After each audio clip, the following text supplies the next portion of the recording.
right. Hello there, everyone. It's Hunt, back with another episode of Tabletop Recap. I know I didn't do one last month. I don't care. I think I'm just going to do these when I feel like it now. At first it was weekly, then we got different jobs, couldn't do that. Then it was monthly, and I was lazy, so I didn't do that. And now it's just going to be whenever I game. We got a super fun treat for everyone today. The return of Dungeons and Dragons. We not only have our regular co-host Big Boy Chungus here today. Hello. Long pause, but all right. It's been a long session. I forgot my name for a sec. All right, give me a break. But we also have a bit of a newbie booby. Say it. Say you're a newbie booby. I'm a newbie booby. Don't harass the new player. We don't want to run him off. Anything for clicks. Anything for clicks. Hey, I'm a newbie booby, so. Right, this is Matthew. That's right. He doesn't care if his legal name is known. He's fine with it. I really don't. He's a cool fella. This was your second session with the group today. It was. But that's not the session we're talking about. Because I was not around for the first one. I was a busy little boy. Anyways, so you guys did a one-shot without me. Which is fine. I recommended it. Because the sessions just kept getting postponed, usually because of me. My new job is weekend heavy, and I broke a rib again. So you're just a hot mess. I am a hot mess, yes. Emphasis on mess, not hot, not attractive. But I think it was you, our normal DM for this group, you took a one-shot, and then just kind of sort of rewrote it a little into your own one-shot? Yeah, I had no problems kind of plagiarizing a little bit because so many people do that, either for lack of creativity or it's just quicker. I was originally just going to postpone that day until all of us could get together, but you insisted that, we waited so long, and that it would be better just to go ahead and have a one-shot with myself, the DM, and Matthew and G to go ahead and just say we've played, we're getting back in the swing of things, have a session. Because our normal rule is if 3 people and the DM show, you play. But I feel like there are a bunch of one-shots you could do with just 2. So yeah, and well, Matt had joined our group a few months ago, but we hadn't really had the opportunity to have a D&D session. Even the session 0 we had for Wannabe Dragon Heist, only Matt and G showed up, and then I had to get you separately because of work reasons, I think. Yeah, because that was in October, which is like the busiest month for my work, so I was every weekend. Which wasn't a big inconvenience. We don't hold anything that happens in everyone's real life. Stuff happens. That's weird, because I did see the picture of me with the eyes scratched out in your bathroom earlier. Maybe you meant to put that in a different room. But we all agreed as a group that we would just go ahead and have a short one-off with 2 players in the DM, just to go ahead and see how the group dynamic would work with the people who were available. I think it was supposed to be a spooky Halloween one, wasn't it? Yes, I had several one-off stuff that I could have run, 3 of which had kind of spooky settings that I let people, which would you all prefer. And the one that we did was one that I named the Monster of Lake Shang, which is a lake monster horror setting, which started off kind of spooky, but me just being inexperienced, not know how to necessarily work a narrative like more experienced DMs, it kind of devolved just into the kind of this goofy romp. Which is fine. Yeah, I mean, it was like one of the late Nightmare on Elm Street sequels. Well, no, it was fun. Everyone had a big time. It just wasn't spooky, or as spooky as I wanted it to be. Yeah, and here's the kicker. I know 0 about it. I haven't heard a single story or anything, so it's all fresh to me. I'm hearing it for the first time the same time you are, sort of. You know what I mean. This isn't live. But I'm mostly just going to be reacting. Not those like fake over-the-top YouTube ones, but like normal ones that are only a little exaggerated for views. But so just to kind of give you a little bit of a summary as to what the one-off was about, and this is the one that I told you guys in the group chat. Basically, it takes place in in the frozen north, in a lake area where fishermen have started to go missing. no bodies had been found, but boats had been washing up on the shore, wrecked with signs of damage from some kind of beast. And villagers were looking to hire some adventurers to see if they could figure out what was happening to their men and women on the lakes and to possibly stop whatever was causing them to disappear. Ooh, spooky. Spooky. Spoopy. Spooky is a word that has been uttered a lot at this table today. Mainly by you. Yeah, we'll get to that next episode, which should be over relatively quickly. But so, I'm trying to remember. For this session, Matthew and G, I assisted in helping them come up with just some quick level 1 characters off of D&D Beyond, not sponsored. Yeah, let's hear those. Let's hear those characters because I don't even know who the characters are. Well, they did have their own names, but so little thought was put into like backstory and everything that we pretty much just addressed each other by our real names, G and Matthew. I don't even remember my character name. You don't even remember your character's name? I know G's character was something strong chest or something like that. He played a dwarf fighter with a soldier background, and you played a half-orc rogue also with a soldier background. It was basically a random character generator that I used with my online account. It was a thief? Mm-hmm. Oh. So he uses... So that's like the only thing you play then? Well, it's the only thing I have played with you guys. Okay. Yeah. I chose that as kind of a practice run for... For your... Yeah. That's a good idea. I was about to say, it was very fortuitous that he got a rogue since he was going to be playing one in a few weeks at that point. But basically, they started off in this small northern town of Bree, where winter's starting. It's not blizzard season yet, but there is lots of snowfall. There's at least a foot of it on the ground, and everyone's having to kind of hobble through this thick snow to get to where they're going. And like all great adventures, they started off in the local tavern. There was a few patrons that they noticed. The barkeep, of course, 2 elfish-looking figures, and then a very sad and weepy halfling female. And so from then, I let the roleplay ensue. And Matthew, what did you do? I think the first thing that I did was go talk to the weeping female and buy her a drink. Yes. You Casanova, you. He did. He even his interactions with the halfling woman actually did net him a fate point somewhere in the campaign.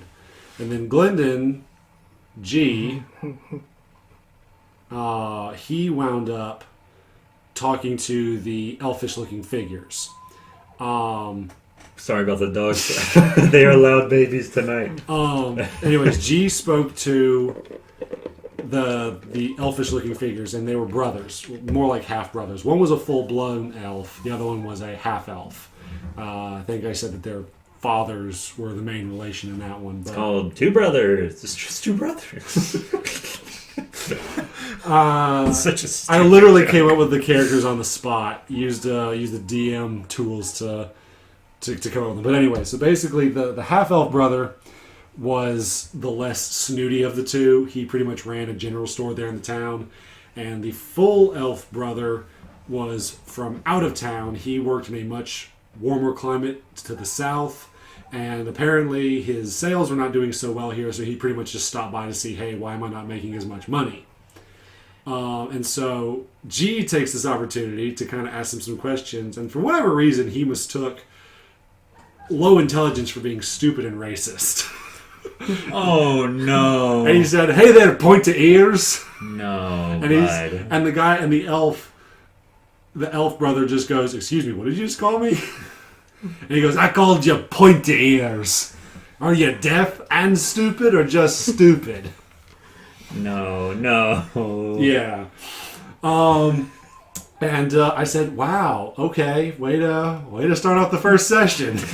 I mean, am I wrong in my recollection and note taking? But because he'd done that, I had a lot of fun with the stuff that followed. Oh yeah, Glennon's character is a very loud and boisterous dwarf, and you heard every word of their conversation when you were talking to the halfling woman. And the skinny of the conversation was as I told you, the brother came up from the south to figure out why the store wasn't doing well. And the half-elf brother was a bit more, not understanding, but he gets crap from people all the time because he's not from the village anyways. And so he just kind of brushed it off. But the whole time they're having this conversation, the elf brother is just getting more and more peeved at Glendon's role-playing. So I think the conversation ended where they found out that the reason the store's not doing well is because the fishermen that usually buy their bait and tackle are disappearing. And so... Fair. Maybe it's the tackle. Well, I mean, the fishermen wouldn't sell fish to the general store necessarily, but, this is a fishing village. Half the population at least has to go out on the lake to provide for their families, buying rope, hooks, tackle, nets, etc. Fishing village on a lake? Can a lake...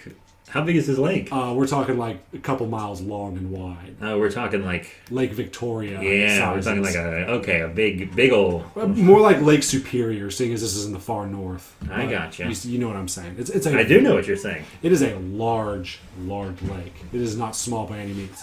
In fact, it is so large that several fishing villages make their daily bread by going out on the lake and providing for their family and neighbors. But anyways, they did discern that the reason why the shop wasn't doing so well was because the number of fishermen in this village has dwindled, and therefore missing villagers means less customers, and less customers means less profit. And so that was the first clue on what they needed to do. And then, I actually kind of want to hear a little about the crying... What was it? Something small? Yes. My apologies. I was about to get back to Matthew. So, what did the halfling woman have to say? Her husband was missing, if I recall correctly. Yes. It's been a few weeks, and I do not guess have the he was best a of miner. memories. Not a fisher. He was a No, he was a little fisherman. digger boy. He was a fisherman. No, I don't think so. I'm just messing with They you. even had a little family business where, like, he and two of his cousins and a brother-in-law or something would go out there and do their business. Well, no, that's Go out there all together as a family and just do their business. Okay. Anyway, sorry, Matt. No, essentially, I got her drunk. She told me about her husband and just wanted me to bring her back something so she could know exactly what happened to him. Just some closure. Some closure. No such thing. Sorry. You gotta continue. And so, yeah, she told you about a locket that her husband had that you could use as an identifying mark. Told you that he was last seen on the lake several days ago, never came back, but they did find his boat washed along the shore, badly damaged with what looked like bite marks in it. Another hint and clue as to what may be causing these problems. So, as you guys are leaving, there was a nice little roleplay moment with some of the village children. Yes, there was. You guys was. built a snowman, and you made its ears... With pointy ears. Its ears were predominantly long. And Glenn... That's an impressive thing to sculpt out of snow, to be Keep honest. in mind, we made this right outside of the tavern's only door with the elf guy still inside. You guys were basically just like, Hunt's not here. Let's just be racist. Let's be so racist. It wasn't that, but that didn't stop them from being that. And I mean, at least they didn't slap a cross in front of the tavern and, But not only that, but I rolled really high in sculpting, so he looked almost exactly like the elves. Yeah, Sculpting? Is there a sculpting stat? I don't know about it. I rolled really high for whatever stat it was. I think I made you make a sleight of hand check think it for was. this. That sounds fun, yeah. Yeah, but it was an almost life ice sculpture made out of snow of this elf from out of town. And we pointed out to the village kids that it was Mr. Pointy Ears, and that's what he actually liked to be called. And then they turned the children into little racists and proceeded them to chant, Yes. Pointy ears, pointy ears. This is worse than the time To Hunter be- was scale face. To be fair, Pointy Ears was a dick. Oh my gosh. I mean, he isn't... No, okay, now I'm racist. Now I'm racist. Oh, no. Here's an elf. Oh, no, I'm bad too. Okay, let's... The other elves we met, we didn't call Pointy Ears. They were actually really cool. It's okay to be racist Yeah, they're rude. there were a couple of elves in this story. Yes. And they became really good friends of ours. It was just him. Okay. It's still bad, but I'm not justifying it, but they're a fantasy creature. It's fun. Nobody cares. So the group decides to start where all the trouble seems to start at, and that's the docks. Matt and G's character went down, and they get there. They start looking around at some of the boats, and then they are waved over by another dwarf at the end of the dock, who seems very anxious for them to come on down to where he is. And to give you a little bit of background information about this dwarf, he hired some fishermen from the previous night, told them while slack-jawed drunk that he needed guys to go out the following morning to catch some fish for his charter, and that he would pay them, I think it was like 3 copper pieces a head of fish to do what they needed to do.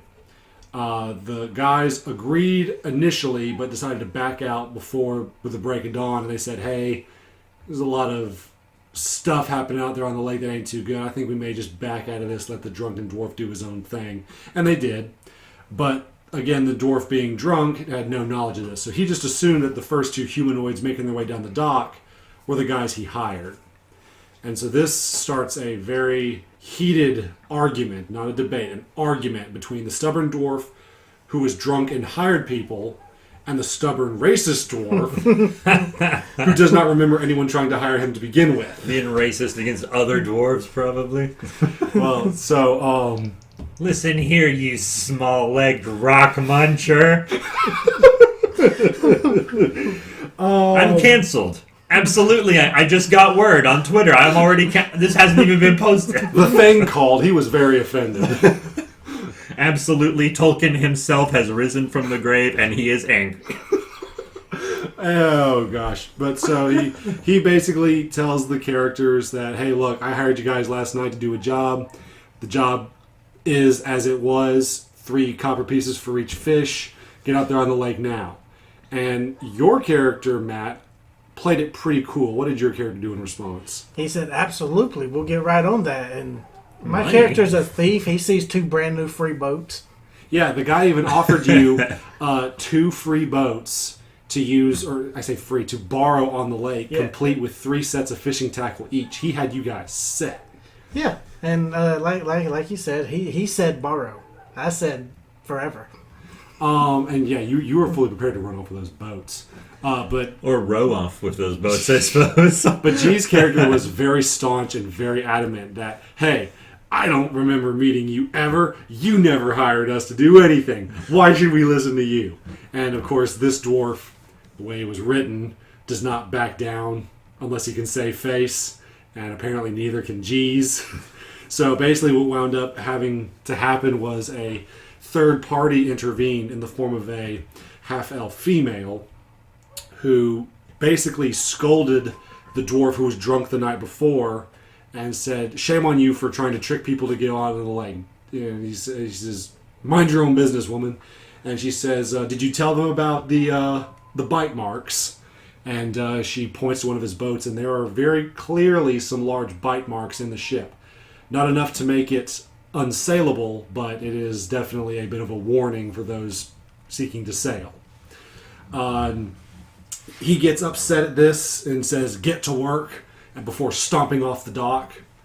And the half-elf female remains and basically says, I'm not saying you should go out onto the lake, but if you do decide to follow through and take up the dwarf on his offer for fish, I am a biologist in this region. Yeah, she actually just studies nature with monsters and creatures in the area.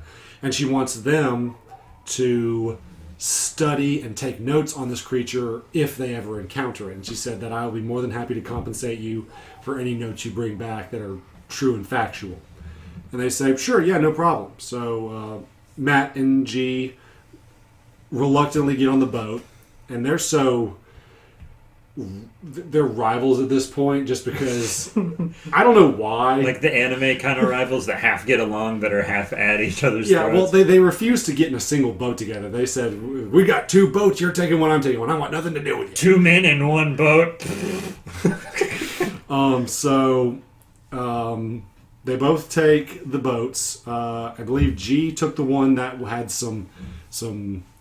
I took the one with damage because he wanted to be stubborn about it, and I just said whatever. So yeah, you took the damaged boat, Matt, and G took the undamaged one. Which works out because he sank his.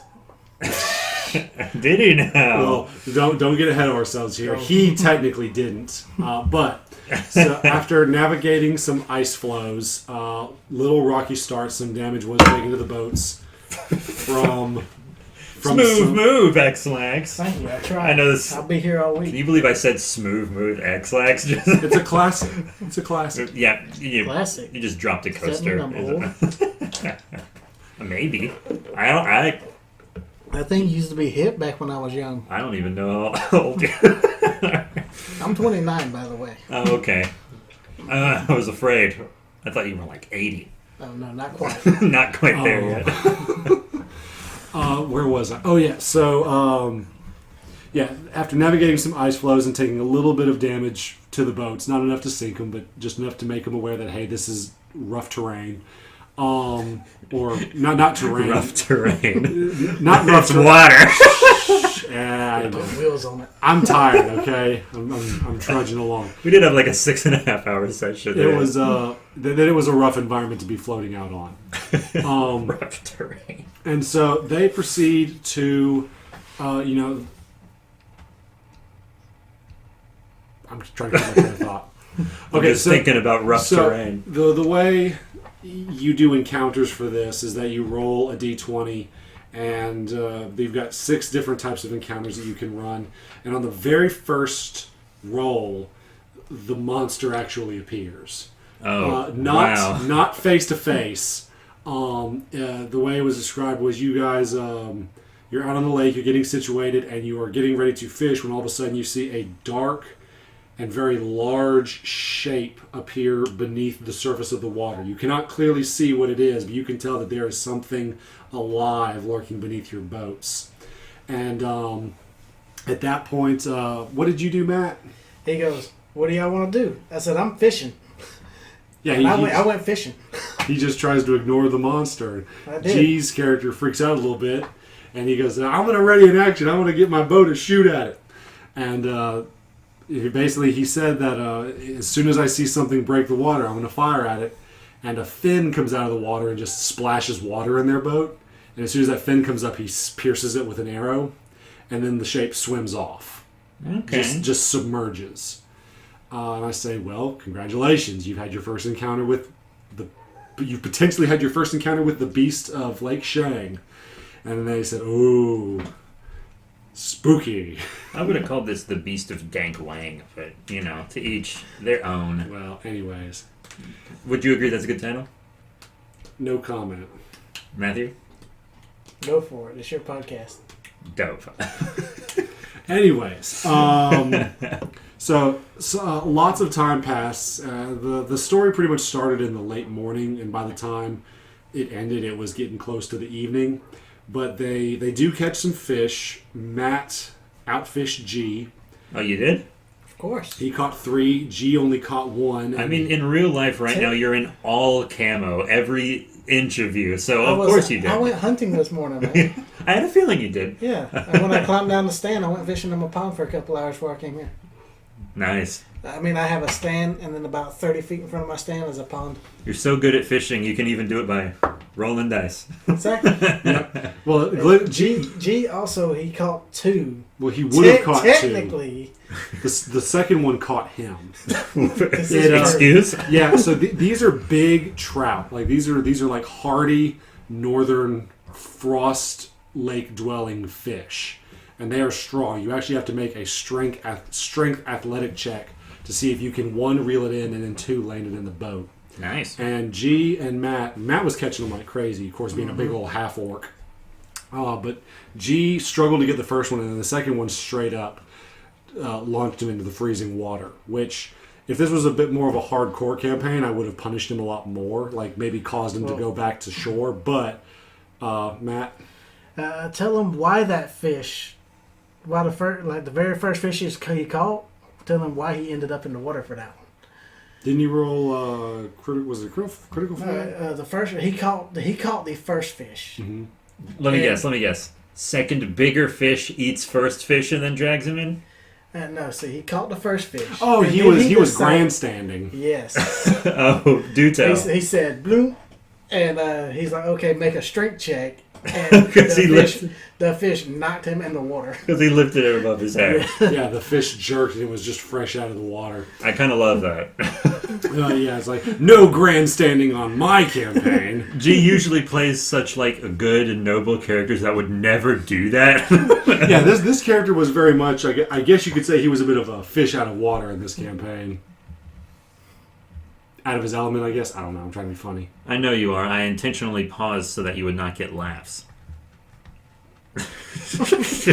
Understood. He just nods like, that's fair. But so anyways, yeah, I allowed him to crawl back into the boat.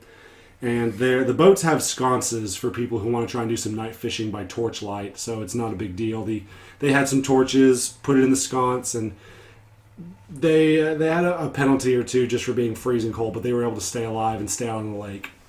But some more fishing passes. It starts getting later, and then finally, after about 6 hours, the monster shape reemerges again. And this time, a little bit more aggressive.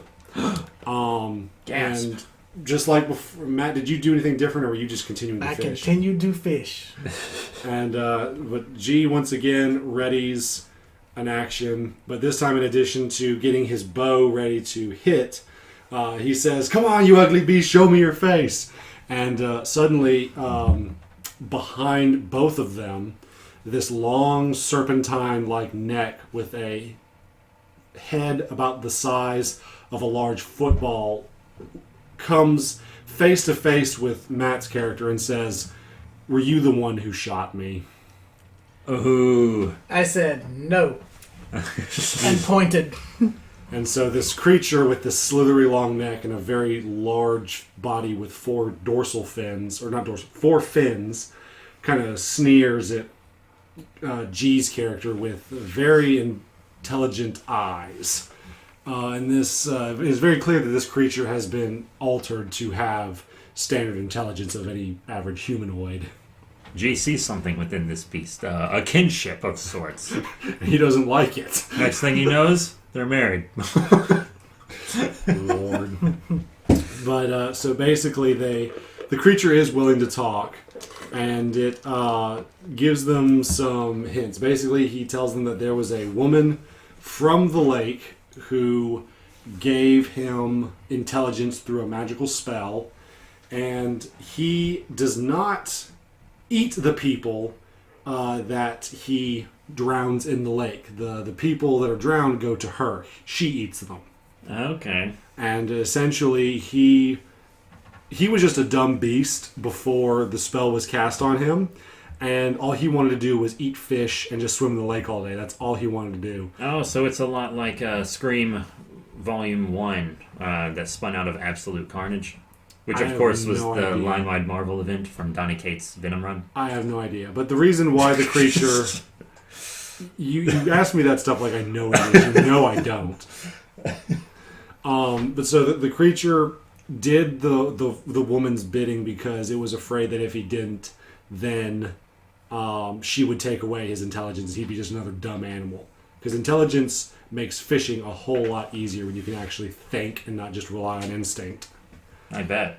But I don't know, Matt seems to do pretty well. I'm just kidding, but Due to my awesome negotiating skills, I managed to piss her off. Yeah, he rolled a crit fail, and what went from a friendly back and forth turned into a, "Oh, you're going to threaten the woman who gave me intelligence. Well, I'm going to make sure you don't interfere with that." And he proceeded to attack the two boats. Wonderful. And you were the king of crit fails. Coincidentally, that was the first time a dice ended up on the floor in a corner. And they actually did manage to do a decent number on the lake monster. They didn't kill it, but they managed to hurt it so much that even after sinking one of the boats, G's boat, of Jorts, it swam off beneath the water and swam away. It knew that it stuck around too long. Its luck was gonna run out.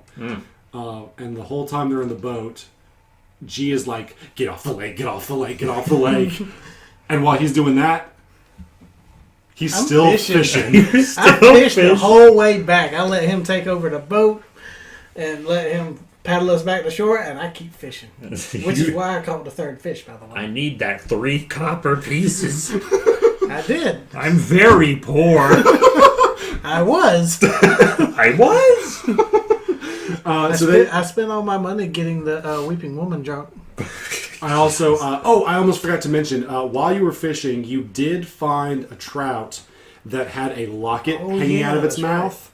Right. Oh. That matched the description of the halfling husband that you spoke to with the woman. So you did find confirmation on the lake. And I had like a whole random encounter table where like that was a possible option and you just so happened to land on it. The trout was raised by the crows from Resident Evil 4, so it just has a locket on it. Well, no.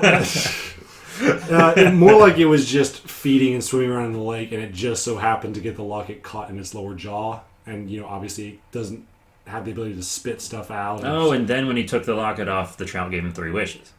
Sure. I wish. I wish the trout would give me 3 wishes. That's your first wish. That's okay. If I can use the first wish to get 2 more wishes, that's a bonus. Right? Yeah. Hey, that's a loop around to a genie conundrum. The genie can't grant you more wishes, but can you wish the genie to give other creatures the ability to give you wishes?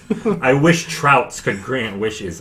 Why? Why a trout? You can't breathe underwater. It'd be very hard for you to achieve this still. What's happening right now? Content. Next campaign, trouts. It's all about magic trouts. But anyways, so we, you found the locket, and you get back to the docks, and the half-elf woman and the male dwarf. Oh, we also took notes. That was it. Yeah, you did take several notes about what the creature was. The fact that it was intelligent and its mannerisms and how it acted prior to meeting you. I've made a magnificent discovery. Trout can give wishes. Okay, that is going to have to be worked into a session at some point, whether homebrew or not. It's going to be on merch. I'll work it in the merch somehow. The Weeping Woman's name was Jasmine. Jasmine? By the way. Yeah, I don't remember. I didn't write down what her last name was. It was so you don't find it useful to remember women's names. This was a one-off I made in 3 days. Cut me some slack. I plagiarized. I didn't even come up with the name. Halfto. Oh, Halfto. Halfto. A halfling named Halfto, or were they a... Jasmine Halfto. Mm-hmm. It's freezing cold in the north, probably related to frostbite. Oh, maybe. Yeah, I'll take that. Yeah. So, sure. So, anyways, they get back to the dock where the half-elf and dwarf are waiting for them, and your character was very eager, like, hey, I did a good job, here's my trout, give me my copper. Yep. But G's character was having none of that shenanigans, and he takes his one fish that he caught. He left his fish on the boat. Oh, that's right, you took his fish. He took one of yours that you had. Mm-hmm. Did you guys just swap fish?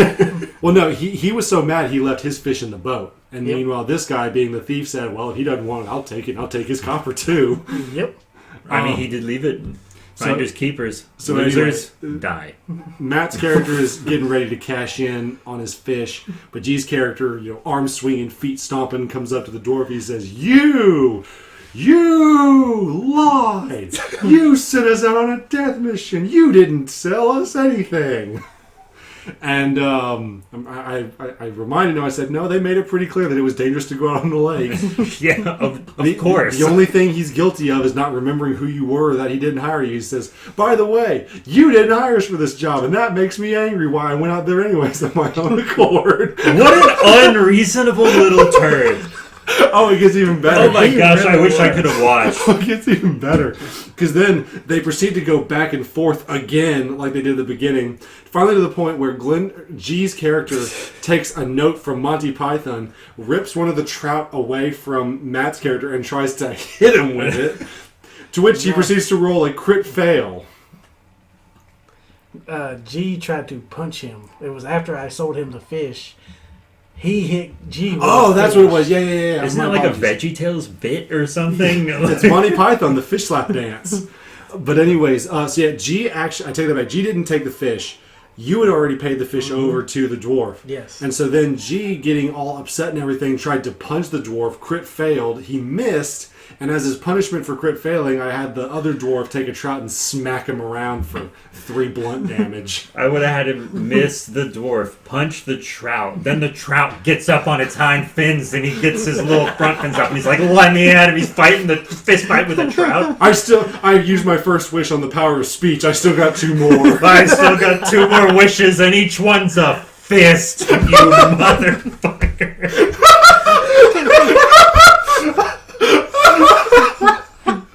So this episode's not PG. It's also not very spooky at this point. It's not spooky. I love it though. It was a great session. It really was. It just, as soon as the lake scene ended, it stopped being spooky. So the dwarf gave you your copper pieces, Matt, walked off after smacking G's character with his fish. And the half-elf is just like, what did I just witness? What was that? That trout punched a guy. There was no trout punching. That was just for a bit. In my head, the trout punched the dwarf. But she said, well, anyways, do you have any notes for me? And he said, yes, here you go. And it's like a notebook full of all the stuff that happened out on the lake between the creature talking, it creeping up underneath the boats, how it was made intelligent by a mysterious woman of the lake, etc., etc.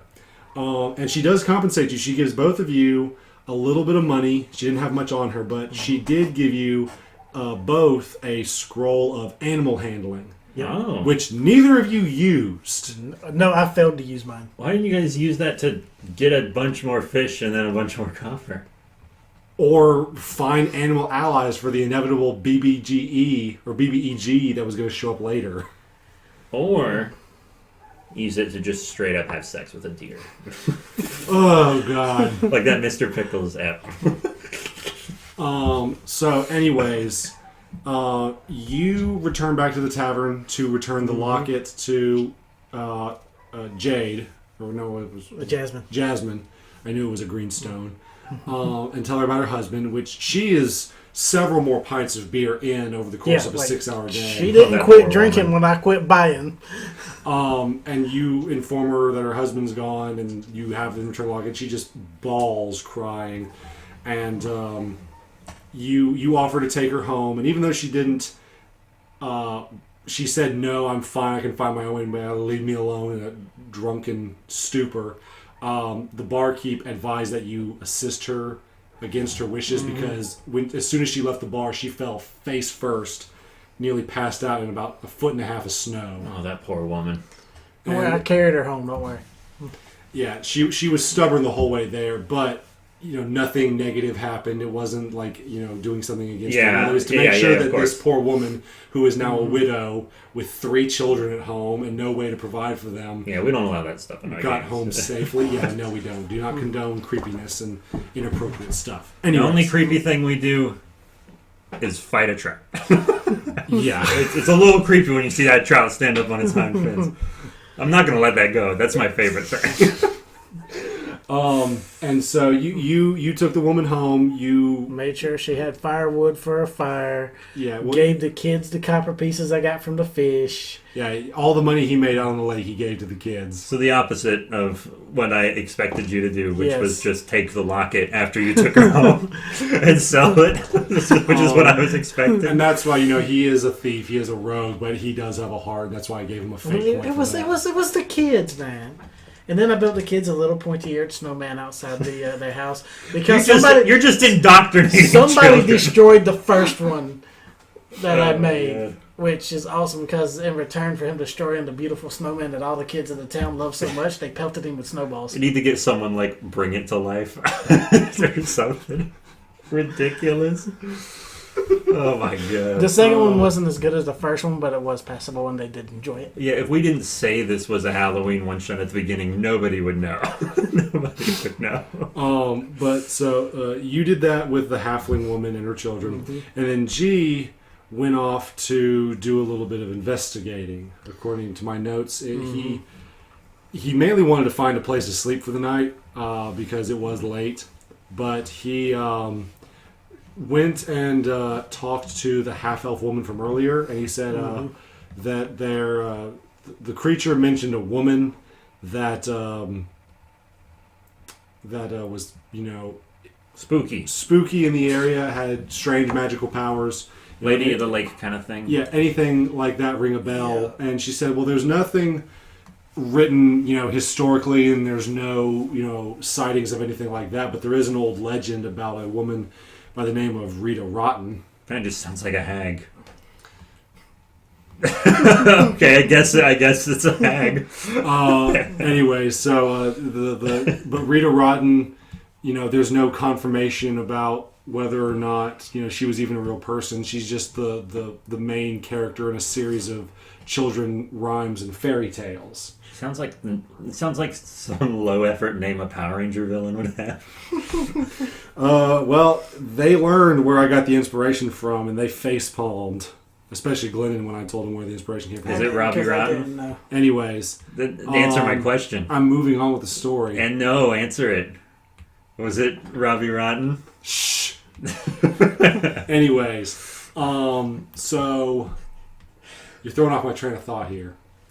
So they crash for the night. First thing the following morning, they decide to follow up on their little investigation. And they start asking around, do you know anything about the story of Rita Rotten?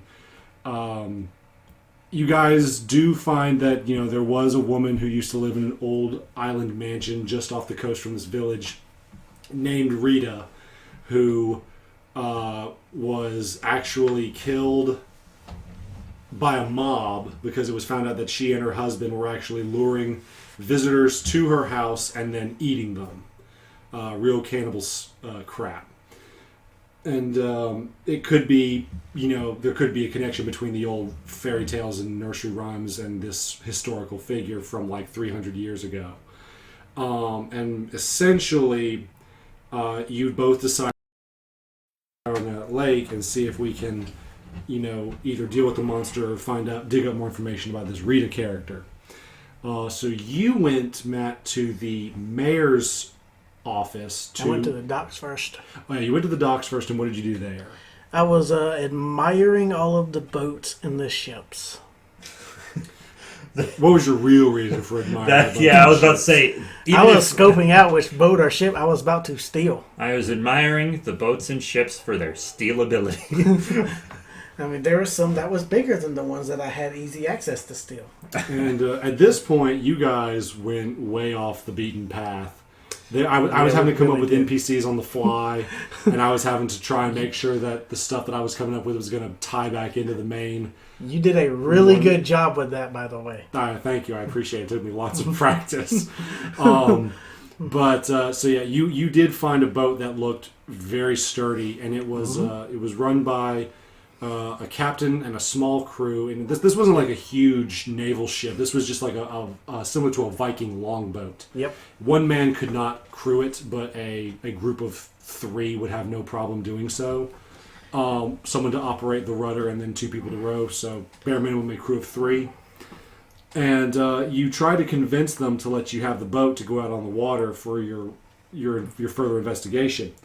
And you didn't succeed your charisma checks, and the guy basically told you, says, look, if you want any kind of access to the boats, not just this one, but any other major boats, you're going to have to go talk to the mayor, because he's the one who is authorizing this charter. This is a desperate mission to go out there using our biggest boat available to try and catch fish, because soon our people are going to start going hungry right before winter. I failed the charisma checks, and I didn't get what I wanted, but I did talk my way out of the beating they was about to give me. Yeah, they almost caught on to what he was getting at, and they told him, said, look, you need to go talk to the mayor before you get in big trouble right now. And so you did. And while you were doing that, G spoke to the half-elf woman again. He said, is there anyone in town who may have more arcane knowledge? If this is the same Rita from the nursery rhymes, and if she is capable of, making animals intelligent through magic, is there someone of magical note in the town? And she said, well, there are 2 people. Both of them are incredibly old. One of them is an elderly elf woman who was around long before the story of Rita occurred. In fact, she was there when the mob went to go kill the Rita who lived on the island mansion. And then there's an older wizard who has an extensive research in natural magics in the region. Maybe he can help you out. And so G said, okay, well, I'll pay both of them a visit. And so he goes to the wizard first, and the wizard gives him a little bit of information as to what might lead him in the natural direction. They describe, like, okay, we've got a being who is able to work with animals. They are apparently eating people, and they live in the lake. And he says, well, it sounds like it could be a hag. You know, hags are made in a number of ways. They can either be born by other hags, or the normal people can turn into hags through a series of evil deeds being done. Series of unfortunate events. Yeah, such as cannibalism. Wendigo style. Almost. This isn't so much from starving out in the middle of the winter. This is people who ate people not because they had to, but because they thought it was tasty and fun. Oh, Hannibal Lecter style. Yep. And so he says, well, if this is a hag, you know, maybe the elderly elf woman can shed some more light. And he says, well, if you're going to hunt hags and, you know, go on a dangerous quest, then you might take these. I used to be quite the adventurer back in my day. Till he took an arrow to the knee? Sort of. More like he just got too freaking old. I mean, this is a human who's like 90 years old. Oof. He's still a wizard, but he's an old wizard. Anyways, so because this is a one-off, and the spooky factor is pretty much worn off at this point, I said, forget it, why not? Let's throw some mid-level magic items in here. And I said, if you're going after a hag, because Dungeons & Dragons always does such an excellent job of balancing the challenge ratings of the creatures, I thought, I have no idea if this is going to be a TPK or just a clean wipe of the boss. So I said, let's give him a Frostmourne blade and a flame-tongued sword that used to belong to this old wizard. And he showed them how to attune to it and said, here, these are yours now. Good hunting. Here, go. Get out of here. What are you doing? He rolled a nat 20. Yeah, he did roll a nat 20. Nice. So it was just a big reward. I was originally just going to give them... I actually had a small list of magic items that they had a chance of running into for this campaign. And then that nat 20, it's like, well, forget it. The Flame Tongue and the Frostmourne were like the two biggest picks. Here we go. Just take them. Take them. You're attuned. What are you still doing here? Go kill something with them. Go. Get out of here. What are you doing? This is a one-off. You have no consequences. You have your job. Go get. Go on, get. So then G proceeded with his new icy and fire-based weapons, proceeded back into town to try and regroup with Matt's character. At which point we switched back, and you were at the mayor's office. So Tell us a little bit about what you, the mayor's assistant, and you talked about. Okay, well, I went up to the mayor's assistant. I said, hey, I need to see the mayor. He asked if I had an appointment. I said, yes. He said, what name is it under? I gave him Pointy Ear's real name. And I actually succeeded that check very well. Turns out the guy's name actually was in the ledger, and he rolled very high, so I just said, why not? It fits. So he sent me upstairs to the mayor. You ever seen that scene from, what's that Disney movie, Meet the Robinsons? Where I know the film, but I haven't seen it. There's a scene in that movie where the guy in the bowler hat, the evil guy, tries to get into this big corporation with the device that he stole from the young genius, and he looks at the ledger and he uses the name Mary, which is, he said, I'm on the list. And he says, what's the name under? He goes, Mary? Mary. Is that a guy's name? It can be. Yes, I am Mary for this time. And she lets him in, and that's basically what happened. I love it. But so I go up to the mayor's office. His fat ass is eating better than the rest of the town put together. Of course. And he says, well, who are you? How'd you get in? I said, oh, your assistant just up and let me in. I told him I needed to see you. They're a very bad assistant. Yeah. No, he totally threw the assistant under the bus. Yes, I really did. They gave me your home address, too, in case you wouldn't let me in. I didn't go that far, but this is the key to your home in my hand right now. So, anyways. But the mayor's like, well, I'm going to have to talk to him about that. I said, well, hold on. I need to talk to you about a few things first. You know, your big boat down there you're about to have go out that's about to, pretty much get sunk by the sea monster. But I rolled pretty decent there, convinced him of the sea monster, and convinced him to let me use the boat. Yeah, pretty much he told you, he said what he was going to pay you was the same price he paid the other guys, but he was going to have to pay for fewer men. He was originally going to send 5. He was then only going to have to send out 2. and that was also fewer men from the village that he was having to put at risk because you two were total strangers. So Exactly. he thought it as he saw it as a bargain to send out these two nobodies to either Right. get eaten by the monster or save the town, one of the two. But it cost him the exact same because I made sure he would pay me and G for the entire crew's salary. Yeah. Yeah, he rolled really high, like natural 19 plus modifiers. Whoa. Yep. And then at that point, as he's walking away, you hear this very fat voice go, "Assistant, get up here! What is the meaning of this?" Yeah, I did my best South Park fat biker voice. Film cal animation wanders off screen. Yeah. I said something to that assistant as we passed each other on the stairs, but I He did said, not. he said, "Oh man, you're in deep trouble now. Run. Run. He's coming. He's going to eat you. Run!" I love that. I love that meme. Oh. And so you leave the mayor's office and you reconvene with G outside, and Yep. you both share the information that you've gotten so far. And G's like, "I learned that it could be a hag and got these awesome magical weapons." It's like that meme from The Simpsons where Moe's like, got the two magical weapons, and he's like, "You know what? This is pretty great." I said, I got us a boat. Yeah, you got a boat and payment. Yep. And so you were like, "Hey, this is great. Why don't we head over to the old elf lady's house that's just on the outskirts of town?" And you're like, "Yeah, let's go." And he gave me the fire sword Yeah, because it worked better with my build. Yeah, you had I think it was, one of them was a long sword and the other one was a broadsword, and you Yep. happened to work better with the broadsword, flame tongue. It was the long sword was flame tongue, Okay. the broadsword was the ice one. Yeah. I just have flame tongue and frostmourne in here. I didn't write the actual sword. Yeah, I'm looking at the notes. It says flame tongue and ice bung. I guess you just wanted it to rhyme and couldn't think of Why we anything don't else. laugh at your jokes. You don't have to laugh at my jokes because I have a podcast and I can pretend that each of you liked it even if they didn't. All 14 views. Insert forced laugh track.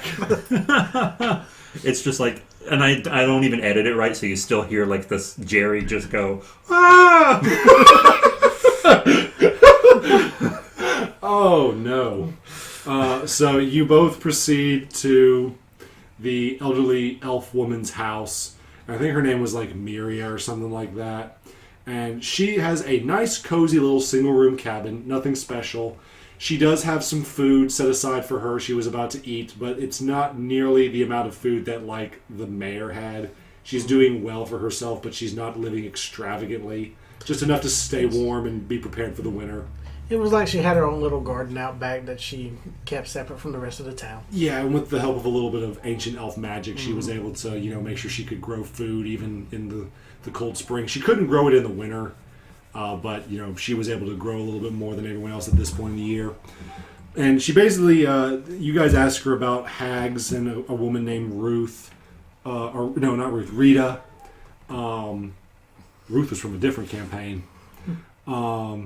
Yeah, Rita Rotten, and she actually does tell you the story from 300 years ago when she was still new to the village, and how the mob got up in arms. They learned that not only were visitors to the town, because some people would visit it to sport fish, but not only were visitors going missing, but also townsfolk were starting to go missing as well, and they learned that Rita was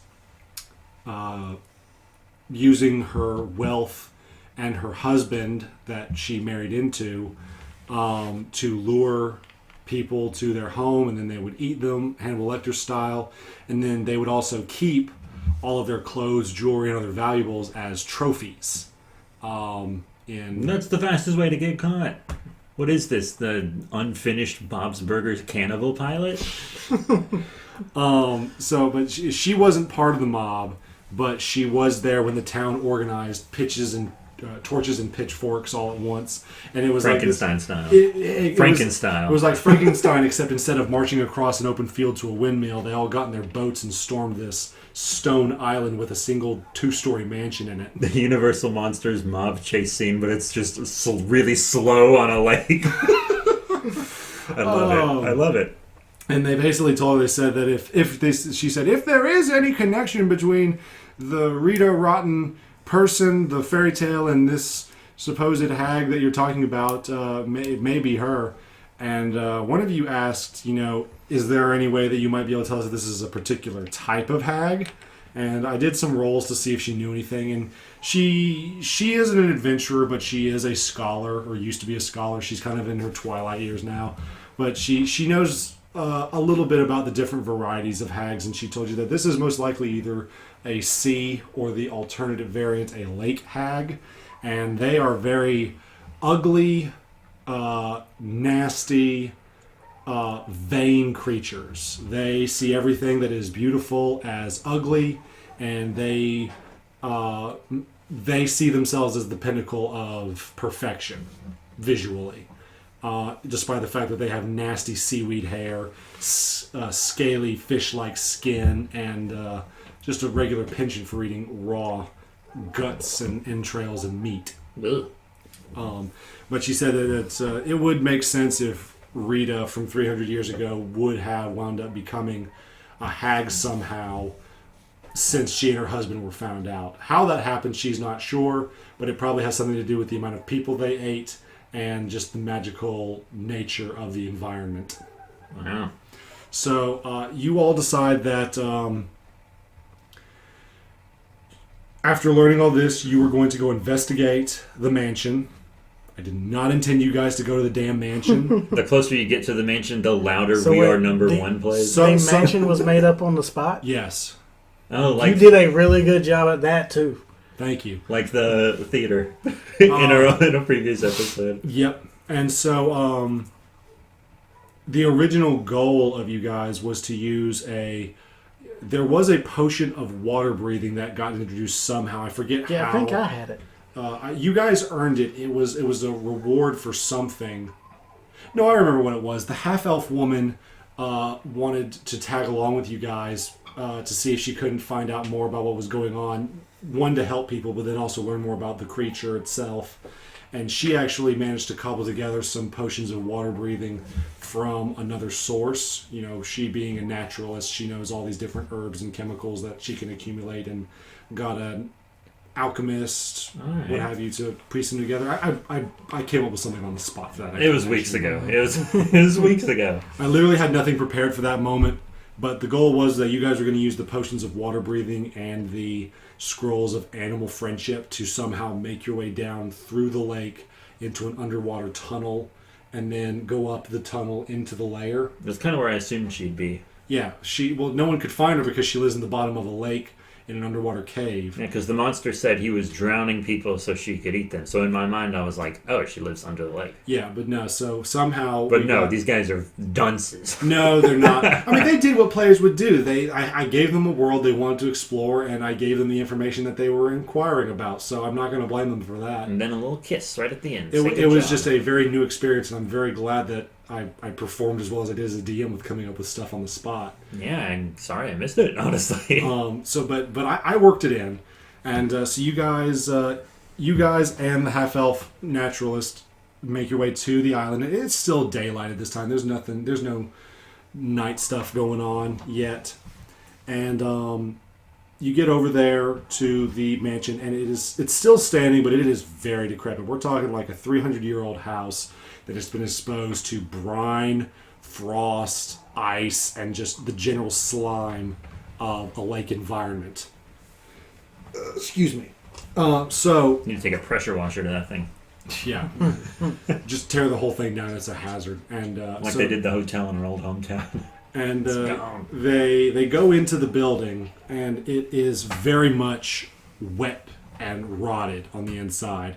There are 2 stories, kind of Resident Evil style, where there's a main foyer and then a balcony type lower level that leads to different rooms.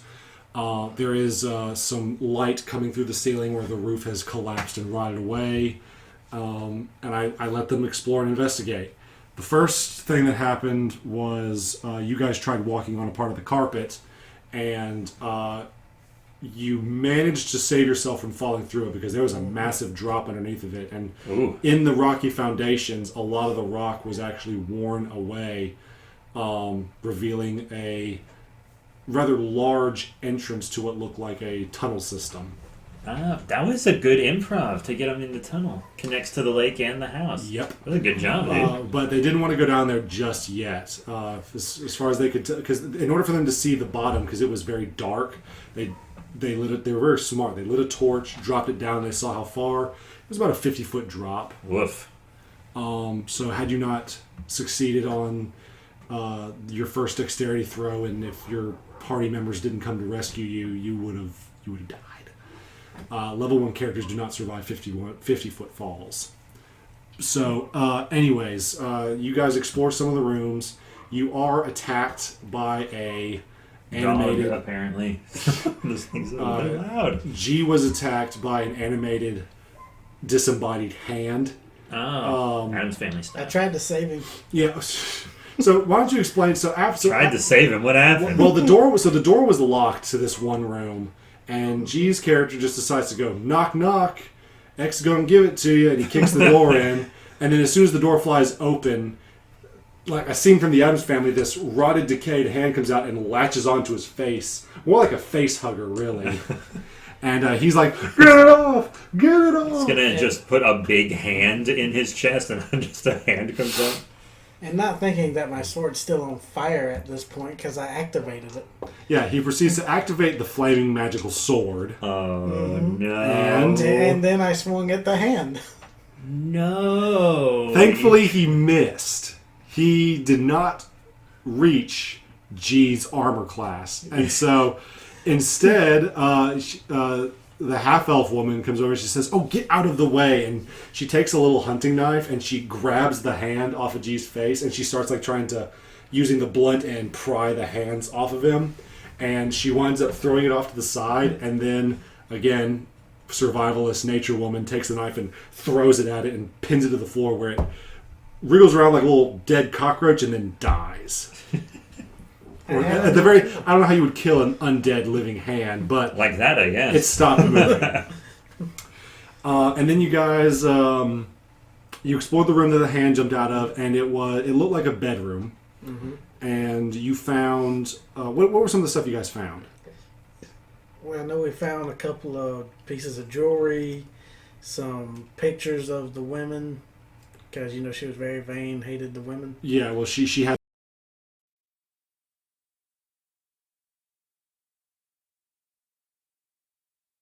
They were of the same woman. Ah. And G found a closet full of various high-end clothing of varying sizes and shapes and proportions. And basically what you two put together was this was some kind of trophy room. Yep. Where they would keep all the possessions of the people they ate and cooked after they were done away with. Oh, that's not what I would have thought. What were you thinking? I was thinking it's not an immortal woman, but it's like a tradition, like it's a passing of the mantle. Oh, no, that's kind of cool. Yeah. But no, these women were of different races, cultures, ethnicities. But it still passed the mantle. It didn't have to be like the kid doing it. That's true. Yeah. But they put two and two together. The thing that I had just recently come up with was that, yeah, this was a trophy room. Well, they're smarter than me. For Rita. Or maybe we're just on the same wavelength. But they uncovered another room, which was actually, by the way, they learned earlier that Rita's husband was Robert. His name was Robert. And Seriously? They explored. Robert Rotten? His pet name was Robbie. He's number one. Of course. When Glennon was sorry, dang it, I did that. It's fine. He won't care. He usually doesn't know because you always do that. G didn't catch on. Like even after I said his name was Robert, and he was married to a woman named Rita, whose last name was Rotten. He didn't catch on even then. But they find the master bedroom. And what did you guys find in the bedroom? Do you remember? I've got a dead body. down. Yes, you guys found a dead body. And through some investigation checks and some analysis of the corpse, you determined that the person that was dead in the master bed, by the way, king-size master bed, was stabbed over a dozen times and was the remains of Robert. Oh. So they kind of saw what the after effect was. When the mob arrived, they didn't give him a whole lot of time to act or get out of bed. And so they murdered him where he stood in deep slumber. But then, after investigating the room and learning a little bit more about Rita back when she was a regular person, not a hag monstrosity, they learned that, Rita has this really bad temper when it comes to comparing her beauty to other women. She's very vain. One reason she might have been eating people was so that, she would be the most beautiful person around and no one could compete with her. And they were going to try and use that to their advantage. Well, after they investigated, they started hearing a cackle coming from the hole that they just uncovered. Oh, wow.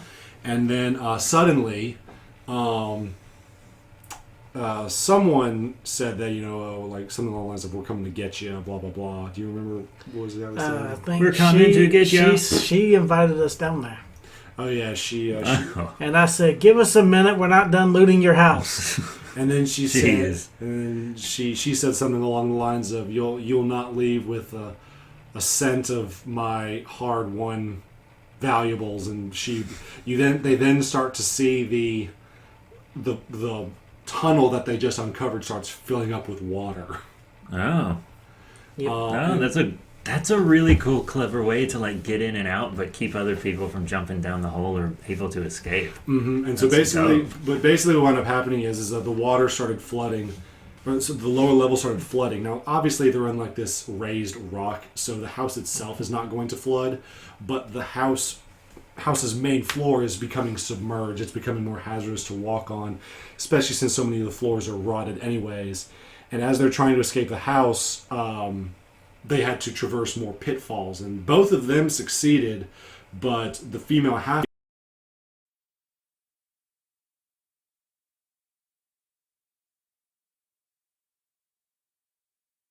potions of water breathing and went after her. And it wasn't that long of a dive. You guys, in about 2 minutes, were able to make your way through the water. And of course, she's going to swim faster than you all because she's a hag meant for water environments. Of course. But you guys got through there. And you kind of the flame sword. Oh yeah, never extinguished. Yeah. Never. Flame, Kept it out. Water didn't extinguish it. Stays on fire. flame tongue swords do not lose their illuminating ability nor their fire potency when they're underwater, so they just use that to light the way. Yep. And you emerge in this kind of basin. You come out of a tunnel, and you can see the surface kind of start to emerging in this underwater cave. But if you look back, you can actually see that there's about 4 or 5 different tunnels emerging from the floor of this rock crevice. And you can see that, this is how the monster keeps moving around all over the lake really quickly. There's like underground tunnel systems or tunnel systems under the lake. And one of them was really big. Yeah, and at that point you realize that, I bet this is where that monster keeps coming in and out of. We should get out of this basin before he shows up. It's his garage. Pretty much. He has a Lambo in there. It's like, oh, hey, that's pretty good. That's pretty nice Lambo. It's a yellow submarine. Why? I was going to say, why does a sea monster need a submarine? But then I was like, why does a sea monster need a Lambo? Thank you. If we're going to talk in absurdities, don't nitpick. But yeah, so they get out of the water. And I had this very simple cave. It was literally just a long tunnel. One secret entrance that would have allowed for a stealth ability. In the main hall, there were some net traps that they had to kind of navigate around. And then there was a side room before they got to the main area that had like the hag's storeroom. Because hag layers, whether they're a sea hag, an anise hag, or a night hag, they all have like a kitchen / item room. And now, we did find and use that side entrance for stealth. yes, you guys did discover the secret entrance to use for stealth, although you forgot to turn your daggum sword off. Which sucked because me and him both rolled really good on stealth. I said, yes, you both rolled a consecutive 23 stealth roll. However, your sword is still on, so it does no good anyway. You slammed into the window. What did you expect? That'll make sense next time. That'll make sense on our next D&D episode. And so they do go into the main room, and Rita's there waiting for him. And she basically tells you that you'll never stop her from her main goal, which is to resurrect her husband through the flesh and bones of people she's taken from the village. And in this room, there's the half-elf woman who is tied up next to this giant bubbling cauldron, which just reeks of foul entrails and bad meat. And then behind her, there is this massive mound, I guess you can call it, of just humanoid remains of various sizes, proportions, and states of decay. And basically a fight breaks out. Rita does a fairly good job, mainly because both of y'all rolled like garbage with magic weapons. No, I rolled good 3 times in a row. G rolled shit 3 times in a row. And then we switched. I rolled shit, and he rolled good, and we was like 1 attack away from killing him. And what I didn't tell them was that this was a timed fight. Sea Hags, if you've ever seen their stat block, they're only a challenge rating 2. They do have an ability that can one-shot you, but the succeeding roll for the saving throw that is needed to overcome it is incredibly low. So the only way that they could one-shot you is just if you just rolled like garbage. Did they? No, they didn't actually. Okay. Her ability can only be used once per long rest, and both of them overcame it. Oh. It's not nearly to the effect. Wait, what? It's an AOE effect that affects multiple people. Okay. It's like an aura. If you succeed on the saving throw, then you don't have to worry about it ever. But if you fail, it can be detrimental. Now, it's not like the same as a banshee, which banshees do the same thing, I but hate with those puppies. a much higher, or a much lower success rate. But she went down without a. But again, I said it was a timed fight, and the main problem was that you guys took too long trying to kill her. Mm-hmm. And I had it listed that if the fight takes more than 3 rounds, because she only had like 40 HP. And with those magic weapons, they should have done on average like 15 damage a round. Huh. And with double teaming, and then if they freed the half-elf woman, that's a 3-on-1 fight, easy peasy. They take 3 rounds. And what they didn't realize was that while they're fighting, the cauldron is still bubbling, and she was already in the middle of a ritual. And so she resurrects the spirit of her husband, Rita Rotten. Although... Sorry, I can't listen to you say that name. But the problem was, it wasn't his humanoid form. She resummoned his soul into this massive flesh golem, which proceeds to take the form in all of the mound of dead and decaying flesh and bones behind them. And so she dies. She gets her head cut off, but not before the soul of her ex-husband wakens up and goes, "Rita, no." Oh, no. And keep in my mind, this is where I go, we got great magic weapons. This must be why. So I charge an attack before he gets up. And you used the Icewind Dale Frost Giant Skeleton mini? yeah, I never knew when I was going to be able to use that again until we actually run Icewind Dale. So I just decided to use this to represent the flesh giant that was just awoken. Wow. And in a regular one-off setting, when you defeat the boss and then something like this wakes up, you think, okay, this is time for the Indiana Jones chase and run sequence. Not Matt. Maybe you would have thought that in Call of Cthulhu. Maybe that's what it was. Again, this was supposed to be kind of a spooky encounter.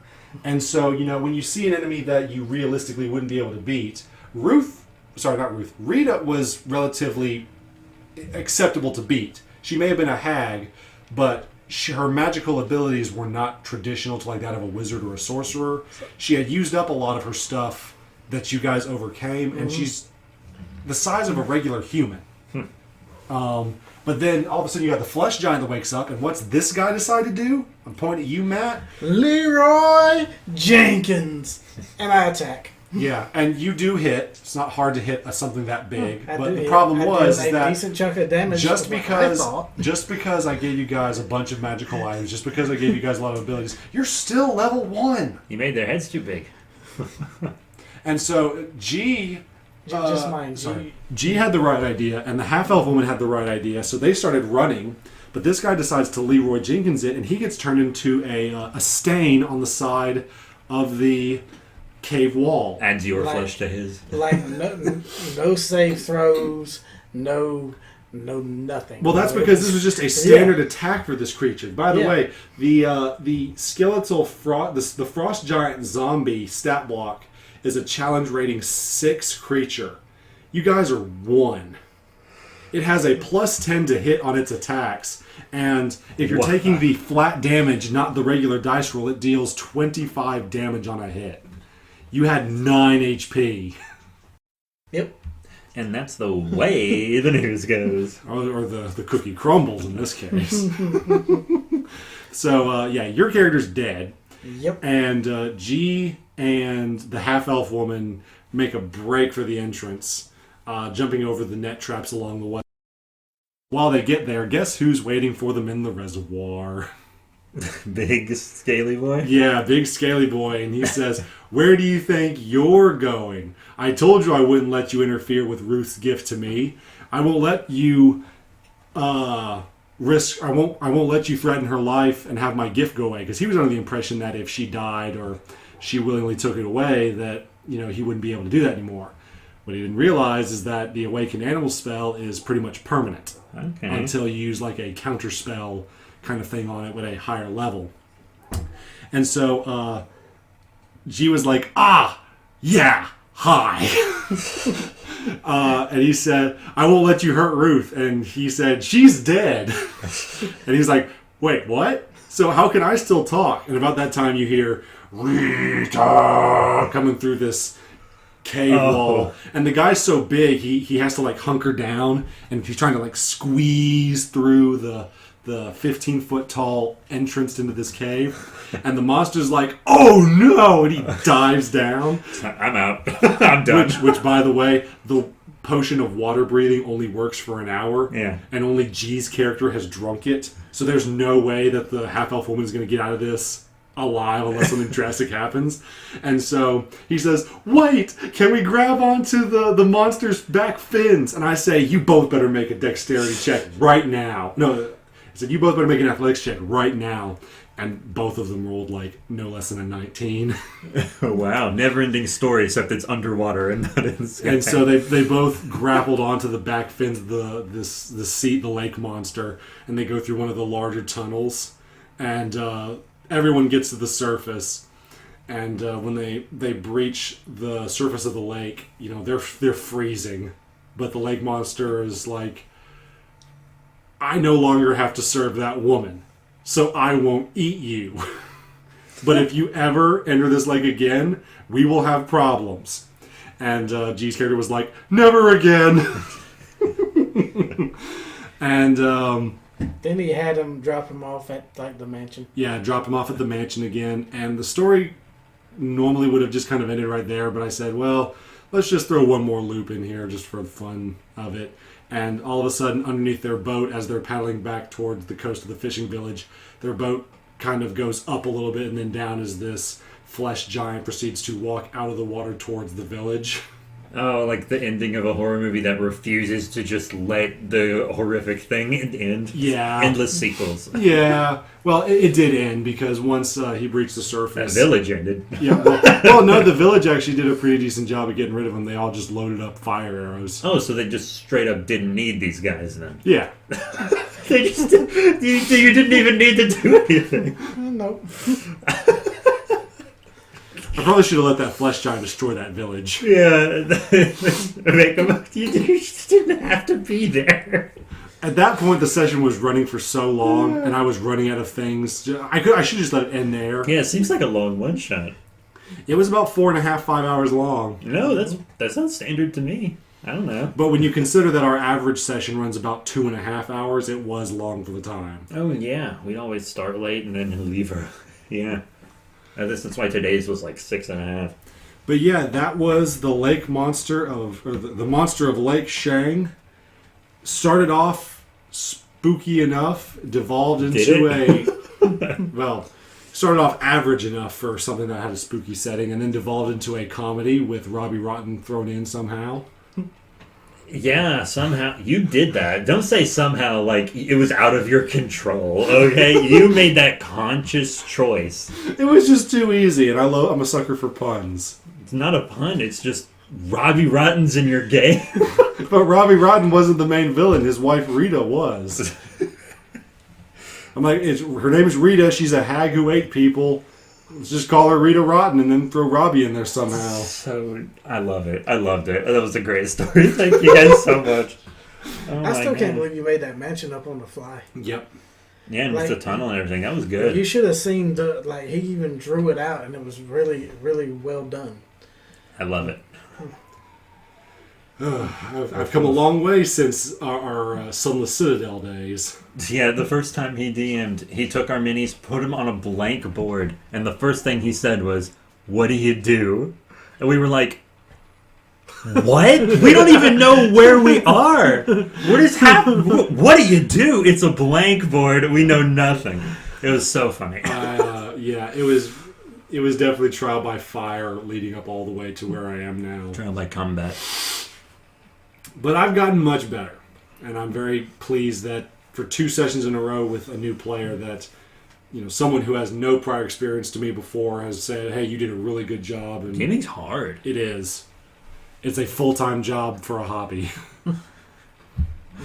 But yeah, I guess that's it for the Critter of Lake Cold. I don't remember the The name. monster of Lake Shang. Monster of Lake Shang. Yeah, I'll remember when I have to type it in a bit. But Don't forget your own custom title you wanted to do. the monster of Dank Wang, right? Is that what it was? That's what you said, but yes. You gotta be careful. I'm gonna do that every chance I get. But I guess that's it for today's episode. Thank you all very much for your support. There's links down below to a Patreon where you can give me money. These guys won't see any of it, don't worry. but and a bunch of other stuff as well. If you're listening to this on YouTube, I might stop posting them on YouTube just to kind of consolidate it a little bit as an audio show because I don't have any video for it anyways. It's just the thumbnail of the show. But yeah, that's it.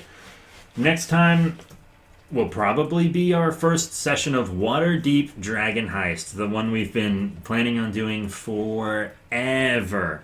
We finally got it started, and it was super fun. It was. I was a sexy lizard. That's it. Thank you all once again for your support, and we'll see you all next time.